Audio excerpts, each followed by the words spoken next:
diagnostic tombe. Vous avez un cancer. S'installent alors des sentiments d'injustice, l'angoisse, la peur. Oui, la peur de mourir, la peur des traitements, la peur de la transformation physique. Face à cet inconnu, l'impuissance surgit. Mais connaître cet inconnu aide à enrayer cette peur en partie. J'ai su ma maladie depuis le mois de décembre. Lorsque je l'ai su, je suis allé consulter chez mes parents. Mais avant, il y avait des difficultés ni à manger, ni à boire. Cette maladie, c'est très dur. Nous, si nous pouvons interpeller l'État de subventionner, parce que on ne peut pas guérir sans faire la chimiothérapie. La chimiothérapie, les ordonnances, il y a quelques qui sont subventionnées, mais les ordonnances sont coûteuses. Et la radiothérapie, même s'il peut ne pas subventionner les médicaments qui se traitent la chimiothérapie, mais il faut subventionner la radiothérapie. Parce qu'il y en a des gens qui n'auront pas de moyens, ils ne pourront pas le faire. Moi, j'ai eu la chance que j'ai la moyenne de le payer. Mais il ne faut pas regarder ça, il faut regarder les autres qui n'en ont pas. J'interpelle l'État de l'aider des maladies qu'ils ont eues du cancer. Le désir le plus cher de tous, c'est ne pas être le sujet de ce diagnostic. Notre place n'est pas à l'hôpital. Le cancer peut survenir à tout âge, chez le bébé, chez l'adolescent et surtout chez l'adulte. Les cancers de l'enfant sont des affections rares en comparaison de leur fréquence chez l'adulte. Les cancers de l'enfant diffèrent de ceux de l'adulte par leurs caractéristiques histopathologiques et biologiques, avec une extrême rareté des carcinomes majoritairement rencontrés chez l'adulte. Selon les chiffres estimés du Globocan 2020, au Sénégal, sur une population de plus de 16 millions d'habitants, on compte 11 317 personnes atteintes de cancer et 7 893 décès. Les 4 cancers les plus fréquents au Sénégal sont chez la femme, le cancer du sein avec 1817 nouveaux cas, soit 25,1% de la population. Le cancer du col de l'utérus avec 1937 nouveaux cas, soit 26,8% de la population. Chez l'homme, le cancer de la prostate avec 880 nouveaux cas, soit 21,5% de la population. Le cancer du foie avec 623 nouveaux cas, soit 15,3% de la population. Et pourtant, prévenus et diagnostiqués à temps, ils peuvent être guéris.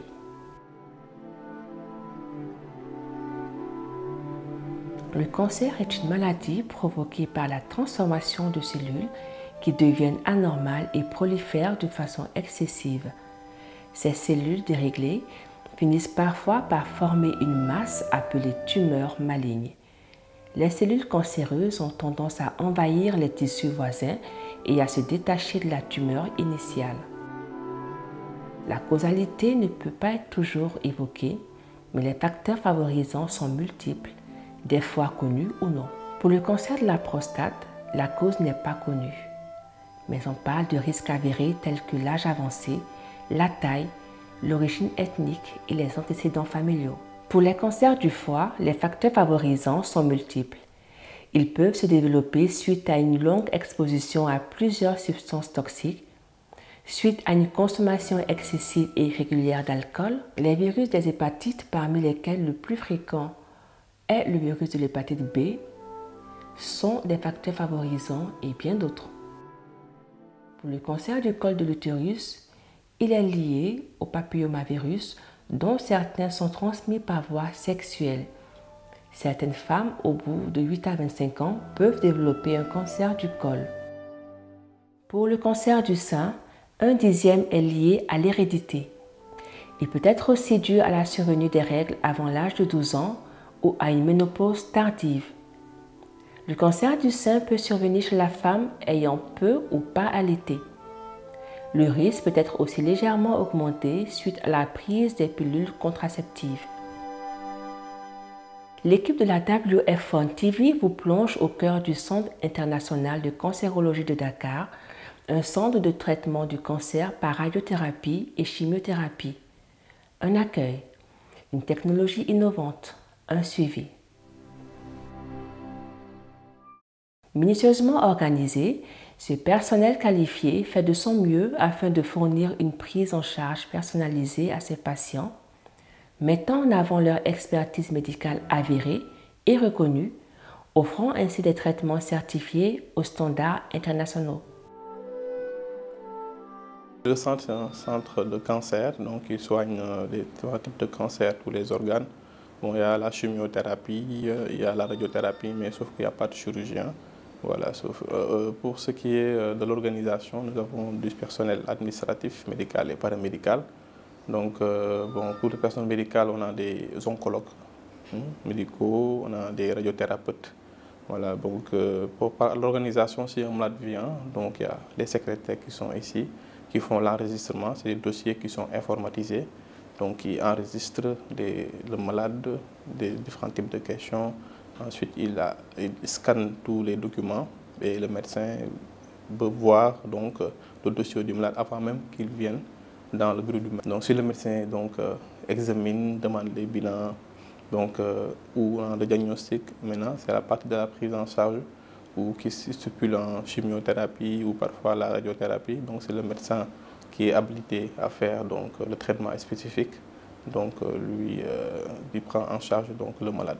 Maintenant, moi, j'interviens dans la surveillance des malades pour la chimiothérapie qui pose un problème particulier, ou bien la radiothérapie aussi, la même chose. En même temps aussi, bon, j'exerce un peu ma pneumologie, parce que je suis pneumologue en même temps. Donc les malades aussi viennent ici pour des consultations pneumo. Pour la chimiothérapie, nous avons ici 5 boxes de chimiothérapie et une grande salle bon, qui permet d'accueillir 2 malades et parfois 2 lits de surveillance. Des lits de surveillance vont permettre aux malades qui ne se sentent pas bien, qui présentent une détresse vitale et de les prendre rapidement en charge. Pour la radiothérapie, c'est en souterrain, donc avec un bunker, une machine, bon, je ne suis pas radiothérapeute, mais bon, une machine dernière génération, voilà, bon, IMRT qui permet de traiter les malades avec des moyens d'effets secondaires. Alors mon rôle au centre de cancérologie, c'est de planifier le traitement du patient.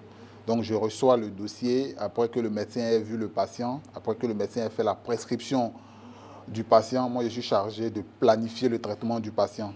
Donc je m'assure que la dose qui a été prescrite par le médecin est délivrée au bon endroit, tout en m'assurant que la dose aux organes à risque est optimisée.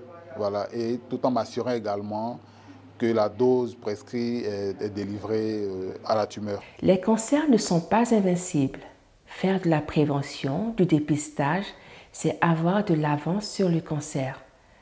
Nous avons rencontré le docteur Abdul Aziz Kassé, ancien médecin militaire, membre fondateur de certaines associations et médecin administrateur du centre, qui fait de la santé de la population son lance de fer. Pour lui, une vie saine peut réduire de beaucoup le risque de développer un cancer, d'où l'importance de faire de la prévention, du dépistage. Le soin qu'on donne à une voiture, la prévention qu'on utilise avec les voitures, on ne la fait pas pour soi-même. Quand vous avez une voiture, avant de monter dans la voiture, que faites-vous? Vous regardez s'il y a de l'air dans les pneus. Vous regardez s'il y a du carburant, s'il y a de l'eau, s'il y a de l'huile, si le liquide de frein est normal. Et vous allumez votre véhicule, vous le laissez chauffer avant de partir. Toutes les semaines, vous amenez le véhicule au garage pour qu'on le nettoie à la station-service. Tous les mois, vous l'amenez faire une vidange. Et tous les ans, vous faites la visite technique du véhicule. Mais pourquoi vous ne voulez pas faire la même chose pour le propriétaire du véhicule? C'est ça la question de fond que nous autres Africains devons nous poser. Pourquoi nous ne faisons pas, à titre préventif, 1, de la prévention, 2, du dépistage et 3, bien entendu, du diagnostic. Il faut savoir déjà qu'il y a des cancers qui peuvent être prévenus et d'autres qui ne peuvent pas l'être. Malheureusement, parce qu'on ne sait pas ce qui les favorise. Mais on sait que fumer donne le cancer. Et fumer peut donner jusqu'à 16 variétés de cancer. Il suffit de s'interdire soi-même d'entrer en tabagisme et deuxièmement d'interdire le tabagisme dans votre environnement. Les fumeurs ont le droit de fumer, mais pas d'enfumer les non-fumeurs.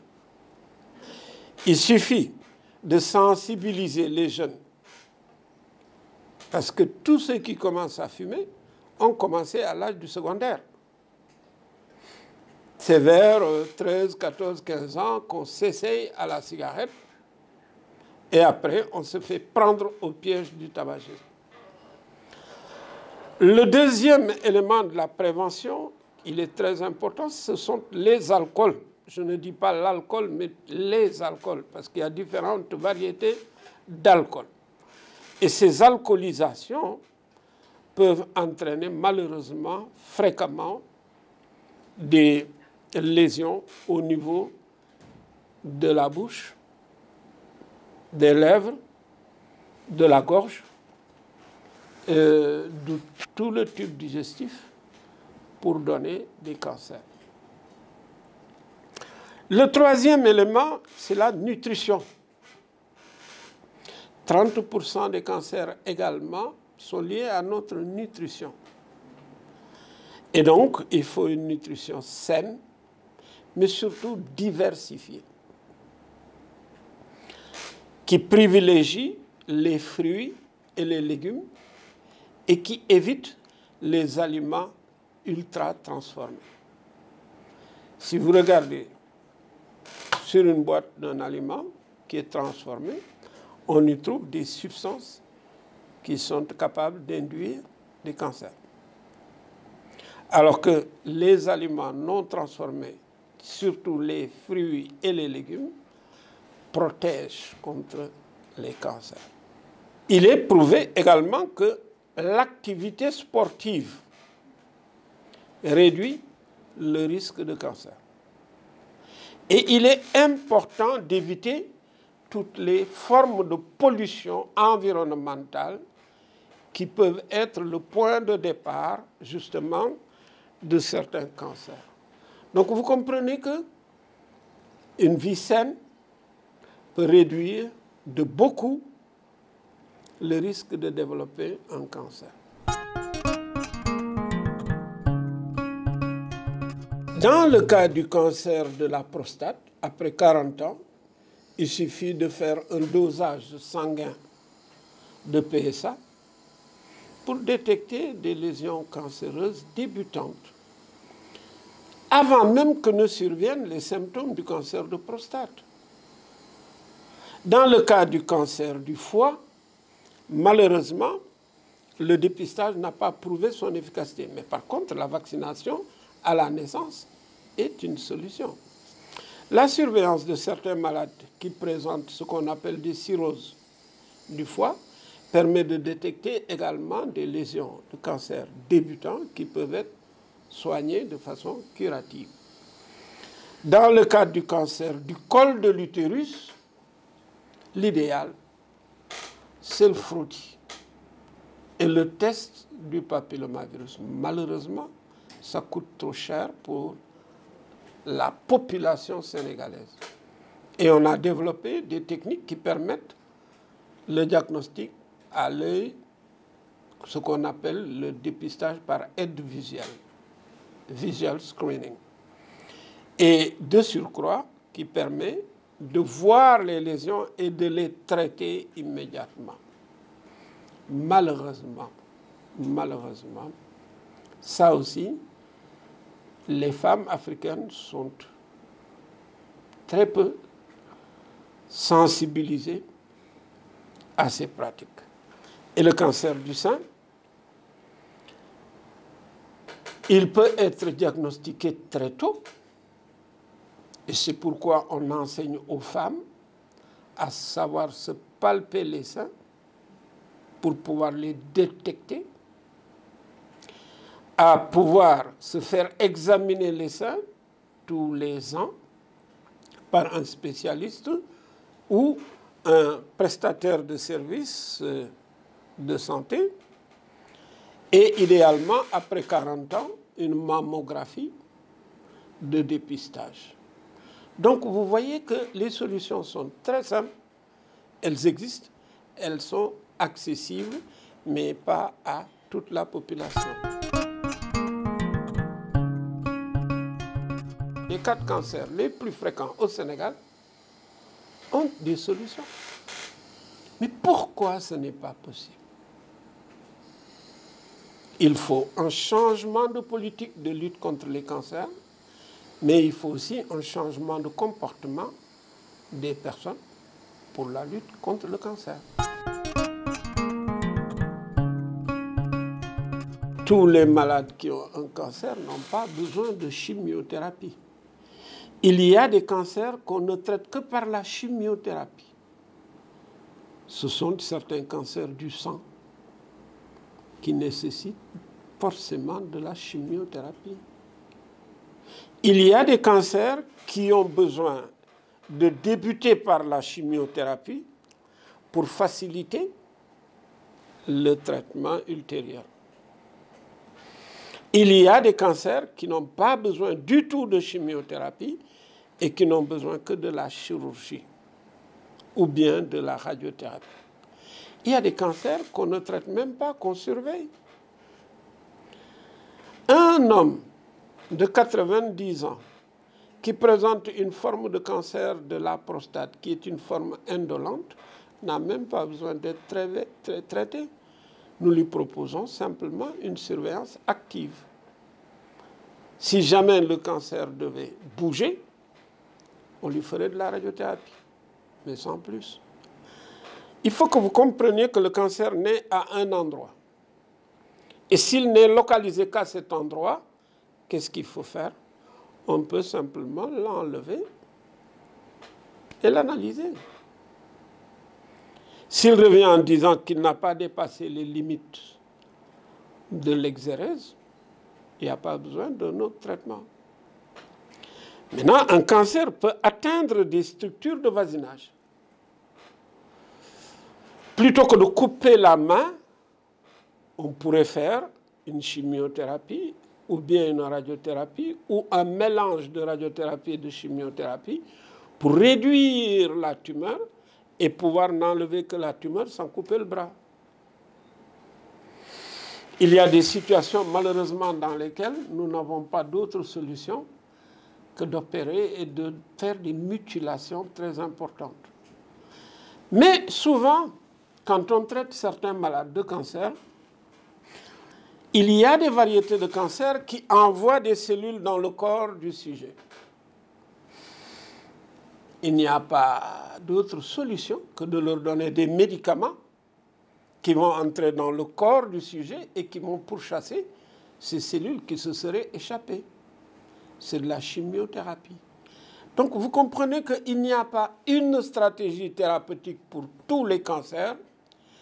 Il y a ce qu'on appelle des traitements à la carte qui permettent, selon le cancer, son siège, son extension et son pronostic, de choisir un protocole de traitement qui peuvent associer des traitements médicamenteux, de la chirurgie ou bien de la radiothérapie. Je travaille sur les cancers depuis 1984.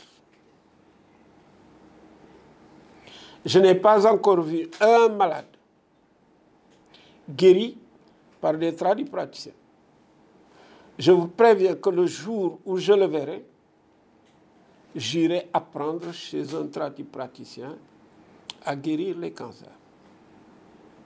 Il y a dans notre pharmacopée, certainement, des médicaments qui peuvent venir des plantes, mais il faut extraire le principe qu'il y a dans ces plantes pour en faire des médicaments. Mais ne pas mélanger des feuilles, des herbes, etc., en prétendant que ça va prévenir ou que ça va guérir le cancer. On n'en a pas encore eu la preuve.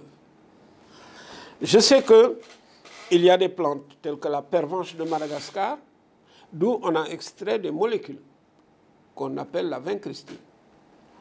Je sais qu'on a extrait de certaines plantes les épipodophylotoxines qui permettent d'intoxiquer les cellules cancéreuses et de les tuer. Je sais que, extrait de l'écorce d'if, l'un des médicaments les plus efficaces, qui s'appelle le taxol, permet de guérir de façon très claire des cancers du sein, des cancers de l'ovaire, des cancers autres. Je sais qu'il y a des dérivés semi-synthétiques qui comprennent une partie de plantes et une partie de médicaments chimiques qui permettent de guérir certains malades, comme le taxotère ou docétaxel. Par contre, je n'ai pas encore vu de décoction de plantes, ou de racines, ou de feuilles, ou de poudre de plantes qui ont guéri des cancers. Le jour où je le verrai, j'irai m'informer et me faire former. Il est par contre important que la recherche fondamentale aille dans notre pharmacopée traditionnelle pour voir ce que pourrait donner l'utilisation du beurre-bœuf, l'utilisation de telle ou telle autre plante. Ça s'appelle de la recherche. Et un pays qui ne fait pas de recherche est voué à importer des technologies inadaptées. Je suis arrivé à la clinique des mamelles au début des années 2000. Et depuis lors, je tiens un système d'enregistrement. Je peux vous dire que dans les cancers du sein, 82% de mes malades sont encore en vie. 82%. Mais il y en a 18% qui ne sont plus en vie ou qui, de toute façon, sont dans un état où on ne peut plus les guérir. Pourquoi? Ce sont des malades, la plupart du temps, qui viennent trop tard, avec des lésions très étendues, avec des lésions disséminées. Il n'y a plus de miracle possible. Ce sont des malades qui, après qu'on leur ait donné le traitement ou proposé une stratégie thérapeutique, disparaissent. Pour faire quoi? Je ne le sais pas. Je sais que certains vont voir des tradipraticiens qui leur disent ne plus revenir nous voir. Je sais qu'ils voient parfois des collègues qui leur proposent des alternatives. Mais je vois également, et c'est ça ce qui est le plus choquant, des gens qui n'ont pas les moyens de se soigner. Donc vous comprenez qu'il y a bel et bien, comme en Occident, des malades qui, vus tôt, avec le traitement et la stratégie thérapeutique qu'on emploie en France ou aux États-Unis, sont des survivantes du cancer. Malheureusement, il y en a beaucoup qui ne peuvent pas en bénéficier. Dans ma pratique, je les évalue à environ 18% pour lesquels je ne peux rien faire d'autre que des traitements palliatifs. Malheureusement, ce sont ces sujets qui ont des traitements palliatifs ou qui en meurent qui sont les plus bruyants. Les malades qui guérissent ne parlent pas. Ils se cachent. Parce qu'ils ont peur d'en parler, de dire « Ah, moi, vous voyez, je suis guéri ». Et ils ont peur de conjurer le mauvais sort, disent-elles. Et c'est pourquoi ils ne veulent pas prendre la parole. Mais qui prend la parole? Celles qui ne vont pas bien. Celles chez qui ça ne va pas. Je le comprends. Il y a des choses que je ne comprends toujours pas en Afrique. Ce que nous faisons pour nos véhicules, nos maisons, nous refusons de le faire pour nos corps. Je ne le comprends pas. Et tous les jours, j'ai des images choquantes qui m'arrivent. de jeunes personnes, fraîchement émolues des grandes écoles, qui m'amènent leur mère couverte et que l'on tient, vous en avez vu dans les couloirs, qui arrivent, et le verdict est souvent le même. Je ne peux plus rien faire. Et je les vois s'effondrer comme tout à l'heure, une des filles. Ma mère nous a tellement gâtés et s'est tellement occupée de nous que nous voulions en retour lui redonner encore tout ce qu'elle avait fait pour nous. Et le cancer s'interpose entre ma mère et moi. Et je vois tout de suite, toujours, toutes ces larmes, ici dans ce bureau. C'est inadmissible. C'est inadmissible que des hommes de 50 ans, 60 ans développent des cancers de prostate qu'on ne peut plus guérir. J'ai 6 amis personnels qui ont développé en 2022 des cancers de prostate localement avancés. C'est inadmissible. C'est inadmissible qu'au XXIe siècle, que nous continuons encore à promouvoir toutes ces formes d'intoxication que sont le tabagisme et l'alcoolisme, surtout chez des sujets jeunes. C'est inadmissible qu'au XXIe siècle, qu'on ne puisse plus vacciner nos enfants contre les hépatites à la naissance, alors que les vaccins existent dans les postes de santé et ils sont gratuits. C'est inadmissible qu'il y ait des filles de 9 ans, 18, 20, 25 ans qui ne se sont pas vaccinées contre le cancer du col de l'utérus, alors que ce vaccin est gratuit. Les doses de vaccins sont en train de périmer dans les postes de santé du Sénégal. C'est inadmissible, alors que le frottis existe, alors que le visual screening existe, que le dépistage existe, que les femmes ne se fassent pas dépister. C'est inadmissible qu'au Sénégal, qu'il y ait des mammographies et que les femmes, après 40 ans, n'aillent pas faire leur mammographie. Octobre Rose doit continuer à être un mois de sensibilisation. Ce serait dommage que l'on se cache derrière Octobre Rose pour le 1er octobre. Que du 1er octobre au 30 octobre, qu'on fasse beaucoup de bruit et que le 1er novembre, qu'on s'arrête pour attendre octobre suivant. Le cancer ne tue pas les femmes qu'en octobre. Il tue les femmes pendant toute l'année. Il ne me faut pas des octobres roses, il me faut des années roses. Il me faut des années roses. Octobre rose, c'est très bien pour sensibiliser. Pendant Octobre Rose, nous voyons 2000, 3000, 10 000 femmes. Vous savez combien de femmes ont besoin d'être dépistées? 3 500 000. Il ne faudrait pas que les femmes, au lieu d'aller se faire dépister de janvier jusqu'à octobre, disent « j'attends Octobre Rose ». C'est un mauvais calcul. Octobre Rose ne pourra pas permettre de voir toutes les femmes. Cancer du col de l'utérus, cancer du foie, cancer du sein, cancer de la prostate, cancer de l'estomac et tout autre cancer peuvent être combattus s'ils sont détectés à temps.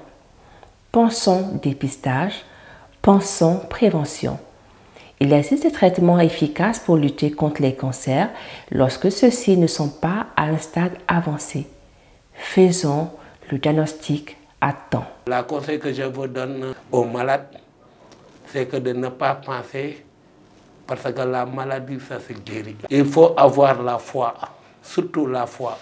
Si vous avez la foi, vous avez 1000 chances de sortir avec positivité si ça maladie. Le conseil que je pourrais donner à mes frères, à mes soeurs, c'est de vraiment se dépister, voilà, parce que le cancer, quand il est dépisté de façon précoce, il est facilement pris en charge et on peut guérir du cancer. Pour lutter contre le cancer, il faut un diagnostic précoce. Parce que le plus souvent, les malades ici au Sénégal, ils viennent dans un stade donc, tardif. Donc le fait de faire un diagnostic précoce, ça permet non seulement de gagner du temps et rapidement parfois de guérir donc, le cancer.